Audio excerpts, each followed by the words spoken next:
Vamos retomar a nossa leitura da mensagem A Era da Igreja de Pérgamo. Na última oportunidade em que fizemos a leitura, encerramos na página 177.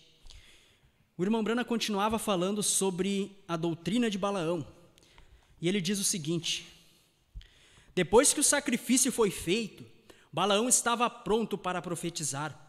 Porém, Deus amarrou sua língua e ele não pôde amaldiçoá-los. Ele os abençoou. Balaque ficou muito irado, mas não havia nada que Balaão pudesse fazer quanto à profecia. Ela tinha sido falada pelo Espírito Santo. Então Balaque disse a Balaão para descer lá embaixo, no vale, e observar a retaguarda deles para ver se não havia talvez alguma maneira dele poder amaldiçoá-los. As táticas que Balaque usou são as mesmas táticas que eles usam hoje. As grandes denominações olham com desprezo os pequenos grupos, e qualquer coisa que acham entre eles para constituir um escândalo, eles a ressaltam e a expõem em alta voz. Se as pessoas modernas vivem em pecado, ninguém diz nada a respeito. Porém, deixe um dos eleitos meter-se em apuros e cada jornal criticará isso por todo o país. Sim, Israel tinha sua retaguarda, a parte carnal. Eles tinham seu lado que não era digno de louvor, mas apesar de suas imperfeições, pelo propósito de Deus que opera através da eleição, pela graça e não pelas obras, eles tinham a nuvem de dia e a coluna de fogo à noite. Eles tinham a rocha ferida, a serpente de metal e os sinais e prodígios. Eles eram vindicados, não em si mesmos, mas em Deus. Deus não teve nenhum respeito por aqueles nicolaítas com seus graus de PhD, LLD, IDD e todas suas finas organizações e o melhor que o homem podia ostentar. Porém, sim, ele teve respeito por Israel, porque eles tinham a palavra vindicada entre eles. Certamente Israel não aparentava ser muito elegante, tendo acabado de sair do Egito em fuga apressada, mas de qualquer forma era um povo abençoado. Tudo que invariavelmente conhecera por mais de 300 anos era apacentar rebanhos, cultivar os campos e trabalhar continuamente como escravo em temor de morte sob os egípcios. Mas ele agora era livre. Era um povo abençoado através da soberania de Deus. Certamente, Moabe olhou para ele com desprezo. Todas as outras nações fizeram assim também. A organização sempre olha com desprezo para os não organizados ou quer por determinação trazê-los por dentro da organização ou os destrói quando eles não vêm.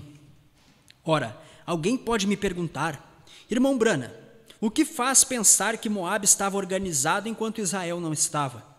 E o irmão Brana responde, ou melhor, ainda é a pergunta: irmão Brana, o que o faz pensar que Moabe estava organizado enquanto Israel não estava? Onde o Senhor conseguiu esta ideia? Agora sim, o irmão Brana responde: eu a consegui bem aqui na Bíblia. Está toda tipificada aqui. Tudo que está escrito no Velho Testamento em forma de história está escrito para a nossa admoestação, a fim de que possamos aprender dela. Aqui está exatamente em Números 23, versículo 9. Porque do cume das penhas o vejo, e dos outeiros o contemplo. Eis que este povo habitará só, e entre as gentes não será contado. Aí está, o irmão Brana diz, Deus olhando para baixo desde o cume das penhas, não em algum vale olhando para seus pontos maus e condenando-os. Deus os vendo da maneira que ele queria vê-los, desde as alturas do amor e da misericórdia. Eles habitavam sós e não eram organizados.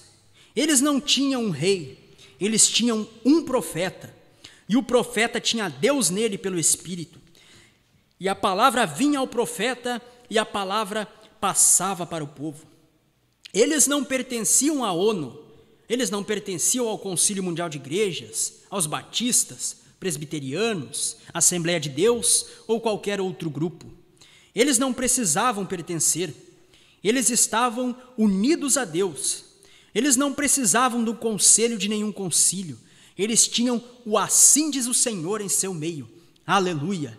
Agora, apesar do fato que Balaão conhecia a maneira apropriada de se aproximar de Deus e podia trazer uma revelação do Senhor por meio de um revestimento especial de poder, ele ainda era, não obstante tudo isso, um bispo no falso grupo.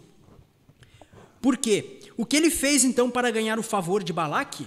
Ele formulou um plano no qual Deus seria forçado a tratar com Israel com morte. Assim como Satanás sabia que podia enganar a Eva, fazê-la cair em pecado carnal, e desse modo obrigar Deus a proferir sua sentença de morte decretada contra o pecado, assim também Balaão sabia que se pudesse fazer Israel pecar, Deus teria que tratar com eles com morte.